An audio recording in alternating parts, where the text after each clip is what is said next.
Good morning, metalheads of the internet, and welcome to a brand new episode of the Metal Meltdown. Today we are talking about the latest studio album from Full of Hell and Primitive Man, entitled Suffocating Hallucination. That's right, guys, gals, and non-binary pals, you heard correctly. Two of the most brutal and depraved and forward-thinking bands in all of extreme and underground music, Full of Hell and Primitive Man, have joined forces. They have united. They have combined their powers and abilities for a full-on collaborative LP, Suffocating Hallucination. The moment this thing was announced, it became one of my most anticipated albums of 2023. Both of these bands have done so much to help define and shape the sound and the vibe and the feel of modern extreme metal. They do operate on opposite ends of the extreme metal spectrum, with Primitive Man playing more misanthropic and monotonous kind of like death, black sludge, doom fusion stuff, whereas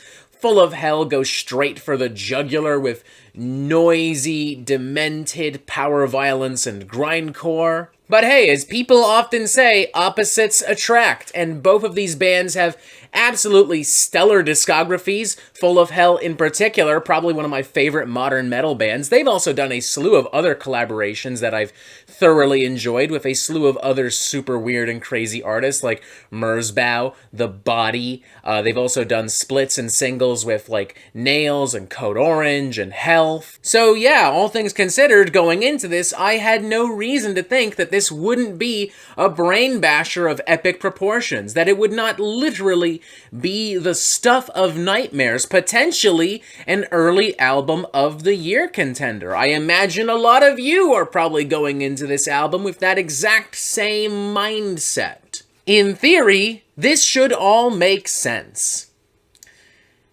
Execution is a whole different story, though. Let me be clear, I don't hate this album. I don't think it's terrible or incompetent or offensive. It is, to its credit, very well crafted and designed and presented. There's clearly a lot of time and work and energy that went into this. There is a almost insane and meticulous attention to detail throughout. It is an immersive record, it is an abrasive record, and I've no doubt that the most extreme of extreme music connoisseurs will be chowing down on this as if it is a 5-star meal, and good for them. Please continue to do so.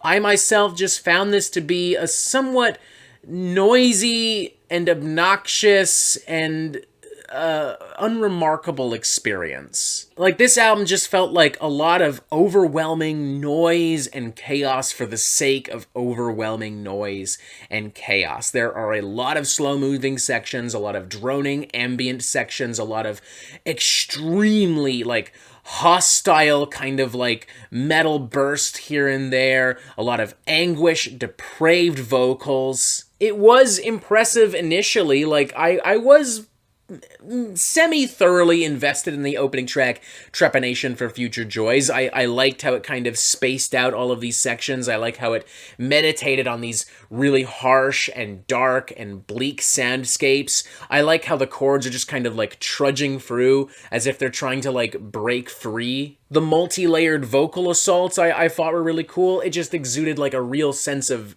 dread and like evil. And that's cool. But as the album went on, it just felt more and more like full-on fucking ear fatigue. The appropriately titled Bludgeon, for instance, is a jarring and totally incomprehensible of like industrial grind and chaos that, honest to God, I feel like even somebody like Agoraphobic Nosebleed or the Berserker would have looked at and been like, nah, this ain't it. Then there's Rubble Home, which just kind of plods along with very repetitive, kind of sludgy riffery, and some noisy morsels that grow louder and louder and in turn more irritating as the track progresses. And then there's the double whammy of Dwindling Will and Tunnels to God, which together clock in at 18 minutes long, take up more than half of the record, and together amount to being 75% aimless, industrial, dark ambient, and 25% more incomprehensible and overwhelming static and feedback and noise.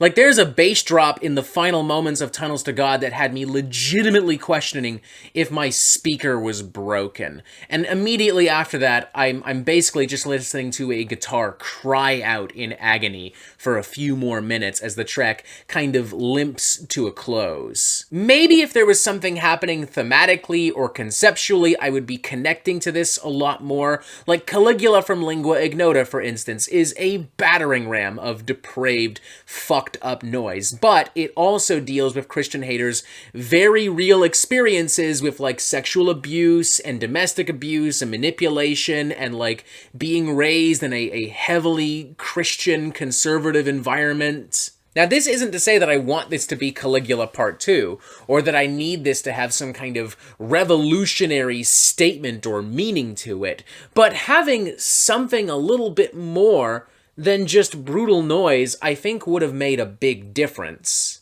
I hate to say this, but honestly, 2.5 out of 5, it's okay.